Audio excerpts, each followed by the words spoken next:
बिस्मिल्लाहिर्रहमानिर्रहीम बिस्मिल्लाहिर्रहमानिर्रहीम। आज जो टॉपिक हम डिस्कस करेंगे वो है ओजोनोलाइसिस ऑफ अल्कीन। ओजोनोलाइसिस से मुराद है एडिशन ऑफ अल्कीन या addition of ozone to alkene molecule.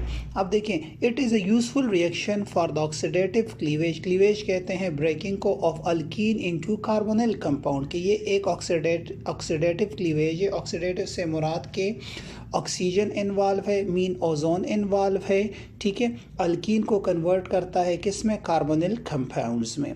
मतलब कार्बोनिल कंपाउंड उसको कहते हैं जिसमें कार्बन ऑक्सीजन डबल बॉन्ड हो, और अल्कीन में कार्बन कार्बन डबल बॉन्ड होते हैं। तो ये basically carbon carbon double bond को कन्वर्ट करता है कार्बन ऑक्सीजन डबल बॉन्ड में।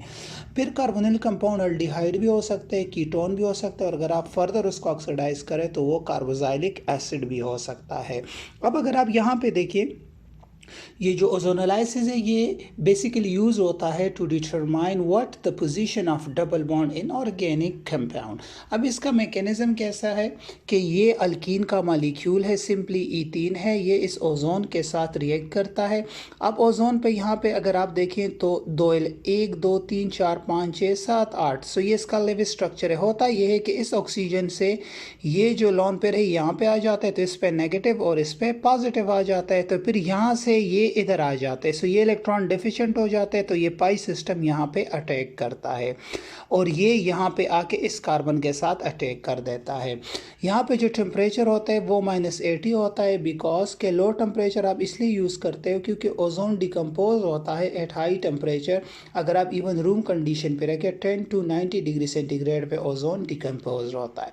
सो जब ओजोन इसी 3 के साथ -80 डिग्री सेंटीग्रेड पे मिलता है तो ये मेलाजोनाइड बनाते हैं, मतलब इंटरमीडिएट।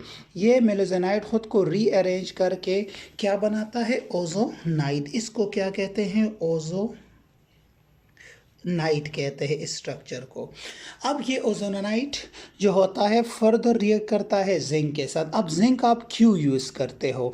इसका भी एक रीज़न है, फॉर इंटरटेस्ट फॉर एनएमडीकेट। जिंक आप इसलिए यूज़ करते हो to prevent further oxidation of the compound, कि जो प्रोडक्ट बनता है तो उस प्रोडक्ट की फर्दर ऑक्सीडेशन को जिंक रोक देता है। जिंक डस्ट बेसिकली आप यूज़ करते हो, जिसका काम है to prevent the further oxidation of carbonyl compound. मतलब अगर यहाँ पे अल्डिहाइड या कीटोन बन जाए, सो अगर आप जिंक यूज़ करोगे तो फिर वो अल्डिहाइड और कीटोन फर्दर ऑक्सीडाइज नहीं होगा कार्बोक्सिलिक एसिड में। सब होता क्या है कि जिंक यहाँ से एक ऑक्सीजन निकाल लेते हैं। आप देखिए इस ऑक्सीजन यहाँ पे एक बॉन्ड में 2 इलेक्ट्रॉन्स होते हैं, यहाँ पे भी यहाँ पे भी। सो ये यहाँ से टूट जाता है, ये 2 ऑक्सीजन ये जिंक के साथ मिलके जिंक ऑक्साइड बना देते हैं। अब यहाँ पे जो एक इलेक्ट्रॉन है ये यहाँ पे आ जाते हैं, और ये बॉन्ड यहाँ से ये इलेक्ट्रॉन यहाँ पे, सो एक डबल बॉन्ड बना देते हैं। अब ये इलेक्ट्रॉन यहाँ पे आ जाता है और ये इलेक्ट्रॉन यहाँ से यहाँ पे आ जाता है, जिसकी वजह से यहाँ पे एक और डबल बॉन्ड बन जाता है। सो आपके पास 2 कार्बोनिल कंपाउंड्स बन जाते और दोनों फॉर्मल डिहाइड बन जाते। क्या बन जाते? फॉर्मल डिहाइड बन जाते हैं। अब अगर आप यहाँ पे अल्कीन को जो स्टार्टिंग है उसको चेंज करोगे, मतलब यहाँ पे CH3 लगा दो तो अल्कीन चेंज हो गया, तो यहाँ पे फिर आपके पास क्या बनेगा? अगर यहाँ पे आप दोनों साइडों पे, मतलब यहाँ पे जिस तरह चारों साइडों पे हाइड्रोजन है, यहाँ पे चारों साइडों पे अल्काइल ग्रुप्स, सो ये वही रिएक्शन होगा, सिर्फ चेंज क्या आएगा कि HH की जगह CH3, सो 2 कीटोन के मॉलिक्यूल बनेंगे। यहाँ पे जिस तरह 2 फॉर्मल्डिहाइड बन रहे हैं ना, सो यहाँ पे 2 कीटोन के मॉलिक्यूल बनेंगे। अब अगर इसी तरह एक साइड पे मतलब सिस अल्कीन को आप रिएक्ट करना चाहते हैं ना, सिस टू ब्यूटीन को, सो CH3 को आप देखें ओजोन के साथ, सो ये आपको 2 मॉलिक्यूल एसिटल डिहाइड के बना के देगा। इसी तरह अगर आप यहाँ पे एक और CH3 लगा लो, मतलब सो ये यहाँ पे एक फिर कीटोन का मॉलिक्यूल बना के देगा, दूसरा ये वाला साइड अल्डिहाइड का मॉलिक्यूल बना के देगा, मतलब एसिटल डिहाइड। सो याद रखिएगा, अगर आप स्टार्टिंग अल्कीन चेंज करोगे तो प्रोडक्ट भी आपके पास चेंज होगा। अगर आप सिर्फ ईथीन यूज करोगे HH, सो ये आपको 2 मॉलिक्यूल फॉर्मल्डिहाइड के बना के देगा। अगर आप सिस या ट्रांस 2 ब्यूटीन यूज करोगे तो ये आपको फिर क्या बना के देगा?